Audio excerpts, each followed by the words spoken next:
The film begins at a samurai college, where three close friends named Kobayashi Kinpei, Kawade Shinosuke, and Sakazaki Iwane are undergoing their final training. At that time, Kinpei defeats Shinosuke in a duel and then challenges Iwane. Surprisingly, Iwane easily defeats Kinpei with calmness and just a few moves. After completing their training, the trio embarks on a journey back to their hometown. They spent 3 years studying to become successors of their families.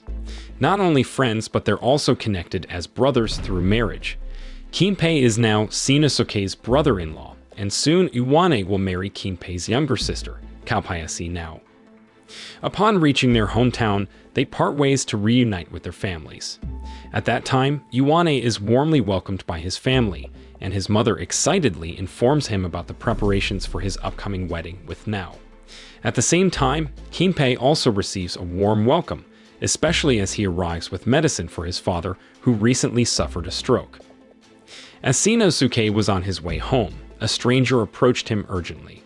The man insisted that Shinosuke follow him. Confused, Shinosuke agreed, and they ended up at a place called a brothel.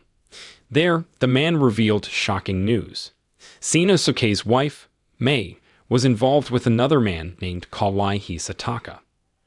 The man claimed that Mei no longer wore the hairpin Shinosuke had given her, but instead, she now wore one given by Hisataka. Stunned by this revelation, Shinosuke rushed home to find out the truth.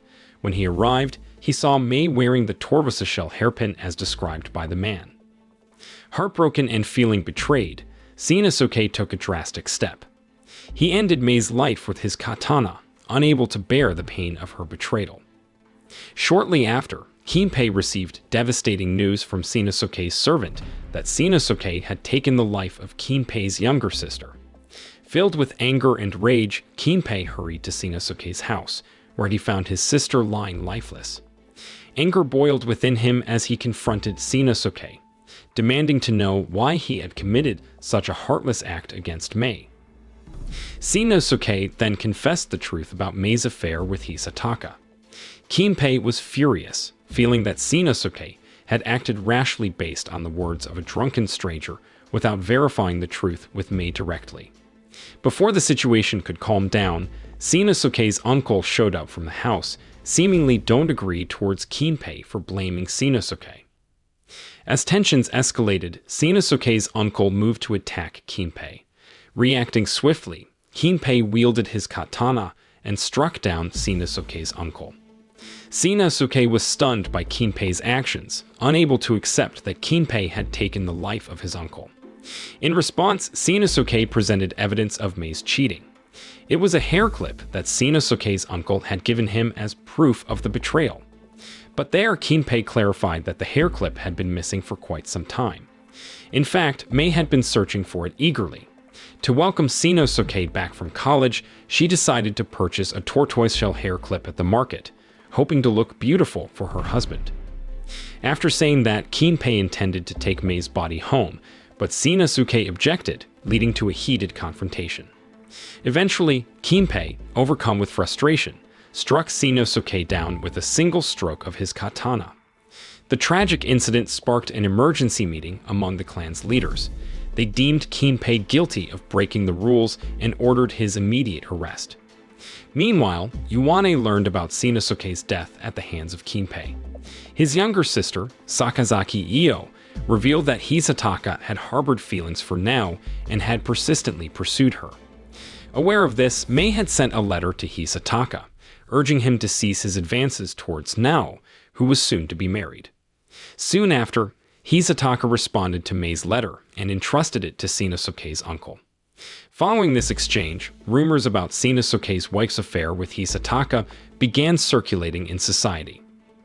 Back in the present, while Io and her older brother were talking, their father rushed in with alarming news that Kinpei had gone to Hisataka's house and committed a terrible crime.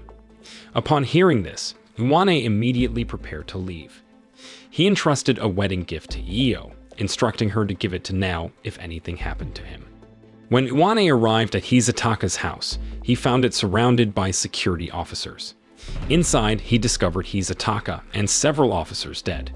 They had fallen victim to Kinpei's violence during his attempt to escape arrest.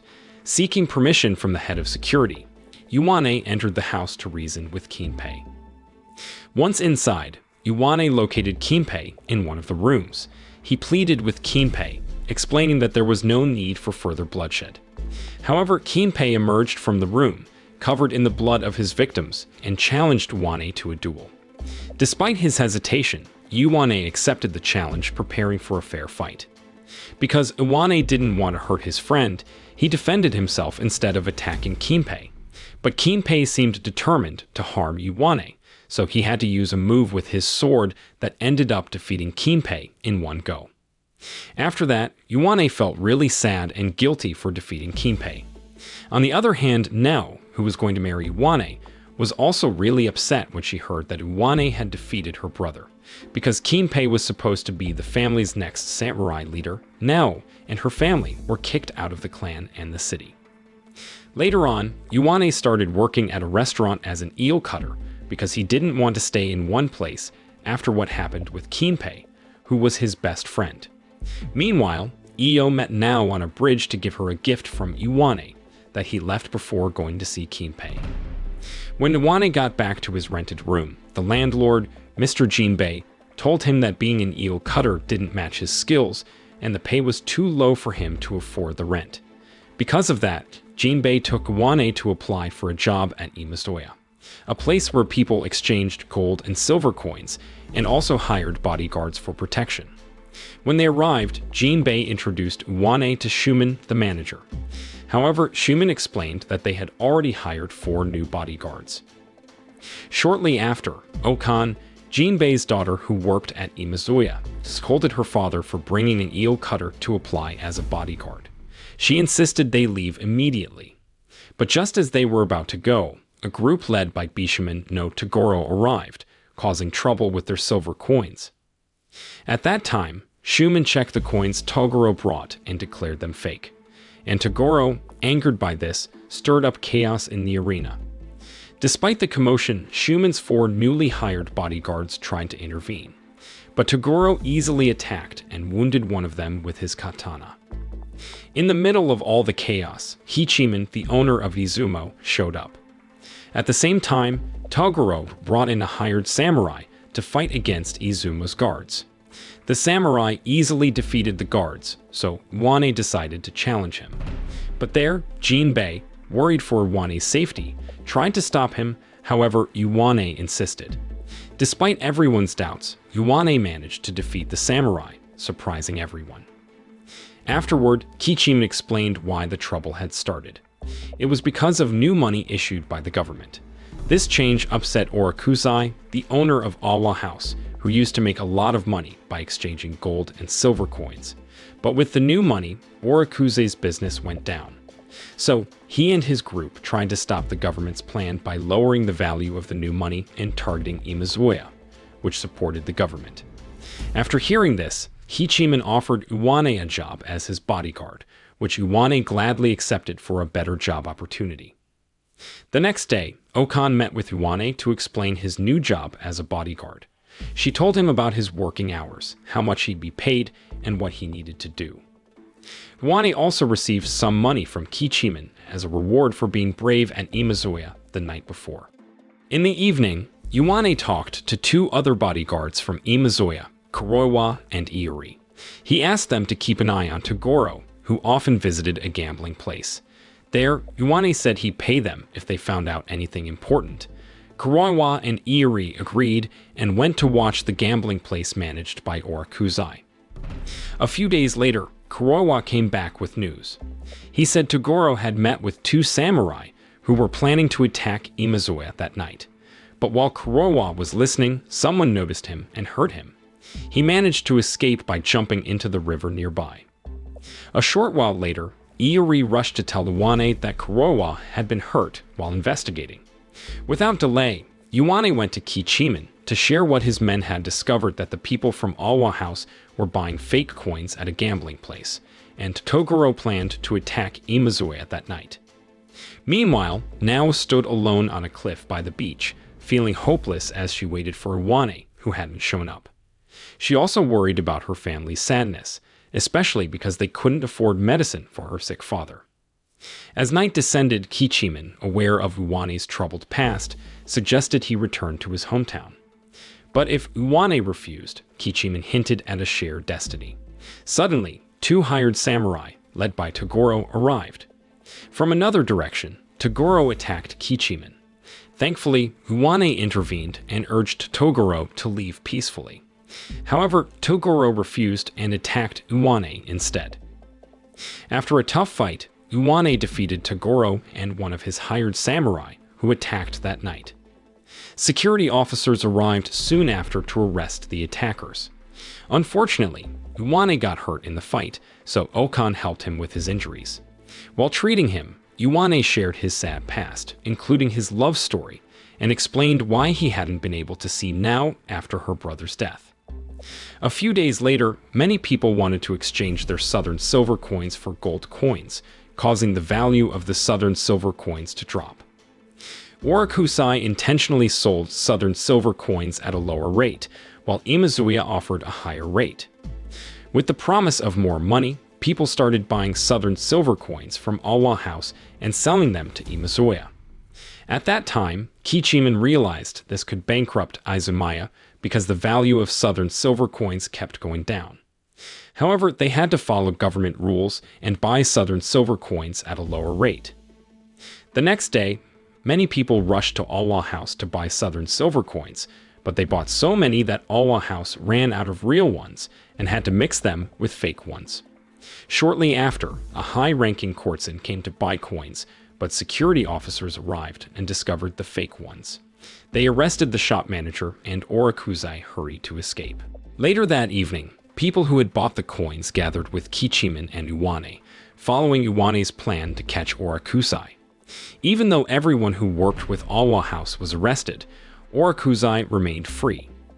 After the meeting, Okan told Uwane that Imazuya's problems were solved and asked him to meet Nao, who had been waiting for him. But during their talk, a samurai suddenly appeared and kidnapped Okan. Turns out that man was working for Orakusai, who blamed Uwane for ruining his business. When Orakusai ordered the samurai to attack Uwane, the samurai turned on him instead and killed him. Then he attacked Uwane, but Uwane managed to defeat him in the end. The next day, Uwane went to see his teacher at Samurai College. He apologized for not visiting sooner. At that time, they chatted for a bit before his teacher invited him to practice, but Uwane got easily beaten by his teacher. After the practice, his teacher gave him a letter from a famous brothel nearby. Surprisingly, it was from Nao, who confessed her love for him. Nao explained that despite her family had been kicked out of the city and Kinpei was killed by him, she still loved Uwane. And because her family was struggling, Nao had decided to become an oiran, a high-class courtesan. She knew they couldn't be together, but she wanted Uwane to know she was still in the city. Not long after, she would move to another city. After reading Nao's letter, Uwane hurried to find her amidst the Oiran parade, signaling her departure to another city. Finally reaching her, Uwane called out to her. At that moment, Nao calmly turned around, kissed the gift Uwane had given her before, and continued her journey. In the end, Uwane asked Jinbei to help him find a job because he was running out of food. Just then, Okan approached and told Uwane that Kichiman wanted him to come back to work at Izumaya. Excited, Uwane packed his things with Okan's help. As they walked together towards his new workplace, they seemed happy, hinting at their growing affection for each other. The film ends. The moral lesson from this film is when love letters lead to lost jobs, just remember never underestimate the power of a good resume and a supportive friend with snacks.